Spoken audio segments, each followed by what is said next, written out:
Hi friends, ఈరోజు వీడియోలో నడుము కొలత ఆధారంగా జాకెట్ ఎలా కట్ చేసుకోవాలో చూద్దామండి. ముందుగా మనం కట్ చేసుకోవాలనుకున్న క్లాత్ని ఈ విధంగా ఫోల్డ్ చేసుకోవాలి.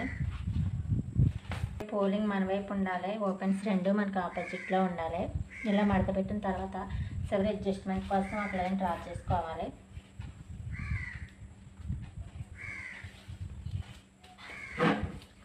ఎక్స్ట్రా క్లాత్ని కట్ చేసుకోవాలి.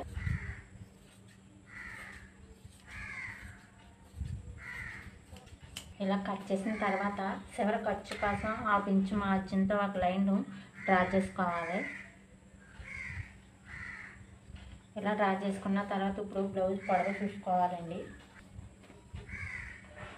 ఇలా బ్లౌజ్ పొడవు మార్కింగ్ చేసుకునేటప్పుడు బ్లౌజ్ ఇలా ఫోల్డ్ చేసుకోవాలి. అంటే బ్యాక్ పార్ట్ పైకి ఉండేలా ఫోల్డ్ చేసుకోవాలండి. ఇలా ఫోల్డ్ చేసుకున్న తర్వాత ఇప్పుడు షోల్డర్ జాయింట్ కనపడుతుంది కదా, కరెక్ట్గా టేప్ని జాయింట్ దగ్గర ఈ విధంగా పెట్టేసుకుని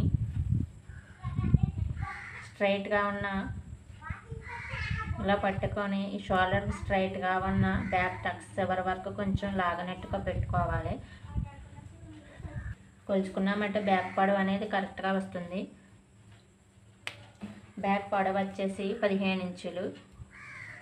ఇప్పుడు ఈ 15 ఇంచుల్ని కింద వైపు 1/2 ఇంచు మార్జిన్తో ఒక లైన్ డ్రా చేసుకున్నాం కదా, ఇక్కడ నుండి ఇలా మార్కింగ్ చేసుకోవాలి. ఇప్పుడు ఇదే మార్కింగ్ని ఇటువైపు కూడా ఇలా మార్కింగ్ చేసుకున్నా అంటే స్ట్రైట్గా ఒక లైన్ డ్రా చేసుకోవడానికి వీలుగా ఉంటుంది.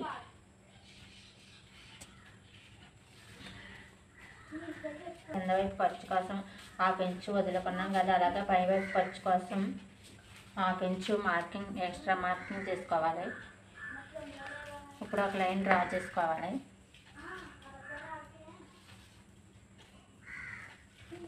బ్లౌజ్ పొడవు వచ్చేసింది కదా, ఇప్పుడు నడుము లూజ్ మార్క్ చేసుకోవాలి.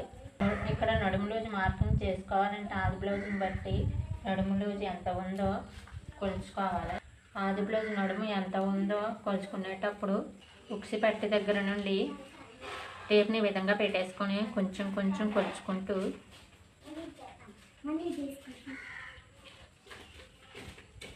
ఈ విధంగా కొలుచుకోవాలి.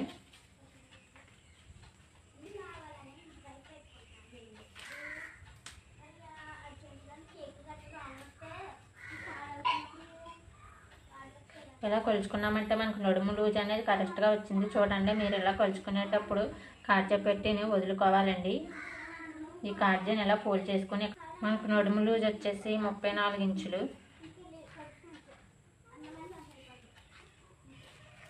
34 ఇంచులు వచ్చింది. ఈ 34 ఇంచులు ఇప్పుడు ఈ 34 ఇంచులు 4వ భాగం తీసుకుని మనకు నడుము లూజ్ కోసం తీసుకోవాలి. 34 ఇంచుల్లో 4వ భాగం ఎలా తీసుకోవాలంటే ఫస్ట్ టేప్ని ఈ విధంగా పెట్టేసుకుని 34 ఇంచుల్లో సగం వస్తుంది. 4 ఇంచుల్లో సగం వస్తుంది అంటే 17 ఇంచులు. ఈ 17 ఇంచులకి మరలా టేప్ని ఈ విధంగా ఫోల్డ్ చేసుకోవాలి. ఇలా ఫోల్డ్ చేసుకున్నామంటే 34 ఇంచుల్లో 4వ భాగం వస్తుంది. 34 ఇంచుల్లో 4వ భాగం 8.5 ఇంచులు. ఈ 8.4 నడుము లూజ్ కోసం ఈ విధంగా మార్క్ చేసుకోవాలి. ఇలా మార్క్ చేసుకున్న తర్వాత మనకు బ్యాక్ టక్స్ డాట్స్ వస్తాయి కదా, డాట్స్ కోసం ఏ సైజు వరకైనా 1 ఇంచ్ మార్క్ చేసుకోవాలి. ఇప్పుడు నడుము లూజ్ మార్క్ చేసుకున్నాం కదా, ఇప్పుడు చెస్ట్ లూజ్ మార్కింగ్ చేసుకోవాలి. చెస్ట్ లూజ్ మార్కింగ్ చేసుకునేటప్పుడు ఆది బ్లౌజ్తో పని లేదండి. ఆది బ్లౌజ్తో పని లేకుండా ఏ సైజు వరకు అయినా సరే నడుము లూజ్ని బట్టి చెస్ట్ లూజ్ ఈజీగా మార్క్ చేసుకోవచ్చు.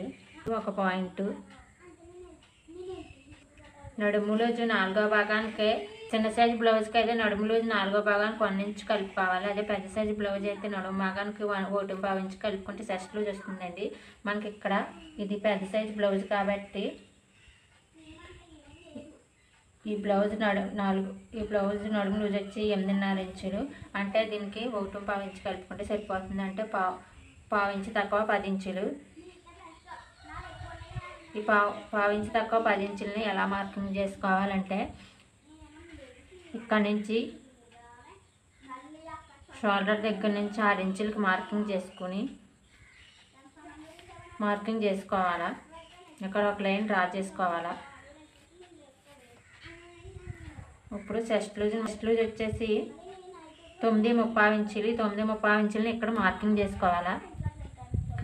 ఖర్చు కోసం 2 ఇంచులు ఎక్స్ట్రా మార్కింగ్ చేసుకోవాలా. అలాగే కింద కూడా ఖర్చు కోసం 2 ఇంచులు ఎక్స్ట్రా మార్కింగ్ చేసుకోవాలి.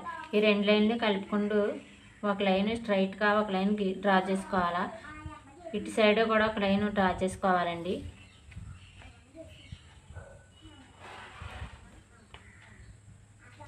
ఇది పెద్ద సైజు బ్లౌజ్ కాబట్టి షోల్డర్ వచ్చేసి 5.5 ఇంచ్ తీసుకుంటే సరిపోతుంది. అలాగే కింద ఇక్కడ కూడా దీనికి స్ట్రైట్గా 5.5 ఇంచుకి మార్కింగ్ చేసుకోవాలా. ఈ మార్కింగ్ రెండింటిని కలుపుకుంటూ ఒక లైన్ డ్రా చేసుకోవాలి. అలాగే ఇటు సైడ్ కూడా ఒక మార్కింగ్ చేసుకోవాలి. ఈ సంఖ కార్నర్ దగ్గర ఒక లైన్ ఇలా డ్రా చేసుకుని 1.5 ఇంచులకి మార్కింగ్ పెట్టుకోవాలి. అలాగే ఇటు సైడ్ కూడా 2 ఇంచులకి మార్కింగ్ పెట్టుకుని ఈ మార్కింగ్ నుంచి ఈ మార్కింగ్ ఇలా కలుపుకుంటూ కరువు తీసుకోవాలి. అలాగే ఈ మార్కింగ్ కాడ కూడా కొంచెం లైట్గా కరువు తీసుకోవాలి. ఇది 2వ పాయింట్. ఇప్పుడు 3వ పాయింట్ వచ్చేసి షోల్డర్. ఇది పెద్ద సైజ్ బ్లౌజ్ కాబట్టి షోల్డర్ వచ్చేసి 5.5 తీసుకుంటే సరిపోతుంది. అదే చిన్న సైజ్ బ్లౌజ్ అయితే 5 అయితే సరిపోతుంది. షోల్డర్ వచ్చేసి 3 ఇంచులు, నెక్ వచ్చేసి 2.5 ఇంచులు. నెక్ డీప్ కోసం ఆది బ్లౌజ్తో కొలుచుకోవాలండి. ఆది బ్లౌజ్ తీసుకుని ఈ విధంగా పెట్టేసుకుని ఇక్కడ ఒక మార్కింగ్ చేసుకోవాలి. అలాగే ఖర్చు కోసం 1/2 ఇంచ్ మార్కింగ్ పైకి మార్కింగ్ చేసుకోవాలి. నెక్ వెడల్పు వచ్చేసి 2.5 ఇంచులు పెట్టుకున్నాం కదా, 2.35 ఇంచులు కానీ 3 ఇంచులు కానీ పెట్టుకోవాలి. నేనైతే 2.35 ఇంచులు పెట్టుకుంటున్నాను. ఇప్పుడు ఈ 2 మార్కింగ్లు కలుపుకుంటూ ఒక లైన్ డ్రా చేసుకోవాలి.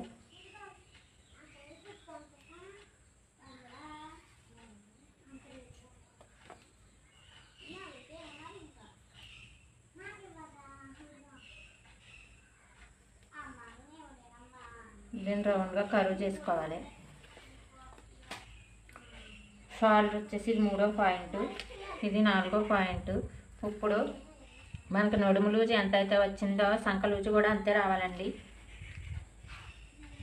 1/2 ఇంచు ఖర్చు పెట్టుకున్నాం కదా, ఇక్కడ నుంచి టేప్ని ఈ విధంగా పెట్టేసుకుంటే కరెక్ట్గా వచ్చిందండి. మీకు ఈ 4 పాయింట్లు కనుక గుర్తు పెట్టుకుని బండ గుర్తులు కనుక గుర్తు పెట్టుకుని బ్లౌజ్ కట్ చేశారంటే స్టిచ్చింగ్ పర్ఫెక్ట్గా వస్తుందండి. ఇప్పుడు దీన్ని పెట్టి కట్ చేసేద్దాం.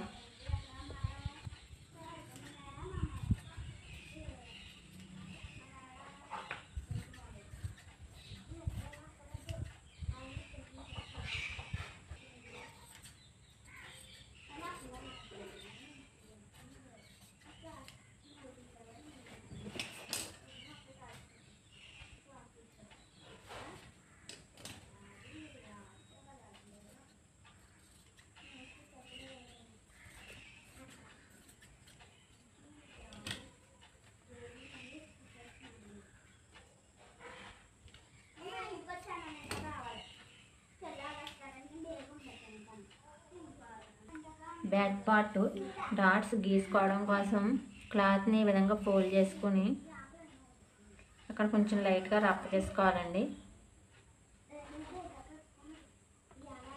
ఇక్కడ ఒక లైన్ ఇలా స్ట్రైట్గా గీసుకోవాలి. చిన్న సైజ్ బ్లౌజ్ అయితే 3.5 ఇంచులు సరిపోతుందండి. పెద్ద సైజ్ బ్లౌజ్ కాబట్టి నేను 4 ఇంచులు పెడుతున్నాను. ఇక్కడ ఎక్స్ట్రా 1 ఇంచ్ పెట్టుకున్నాం కదా, 1 ఇంచుని ఇక్కడ యాడ్ చేసుకోవాలి. టేప్ని ఈ విధంగా పెట్టేసుకుని ఇటు పర యాడ్ చేసుకొని ఇలా ఒక లైన్ డ్రా చేసుకోవాలండి. చూడండి, ఈ విధంగా కానీ కట్ చేశారంటే మీకు స్టిచ్చింగ్ పర్ఫెక్ట్గా వస్తుంది. నడుము దగ్గర, సంక దగ్గర, షోల్డర్ దగ్గర, మెడ దగ్గర పర్ఫెక్ట్గా కొలతలు చూసుకుని పర్ఫెక్ట్గా పెట్టుకున్నారంటే ఫిట్టింగ్ అనేది చాలా నీట్గా వస్తుందండి. మీకు కనుక ఈ వీడియో నచ్చినట్టయితే లైక్ చేయండి, షేర్ చేయండి, అలాగే సబ్స్క్రైబ్ చేసుకోవడం మర్చిపోకండి. Thank you for watching.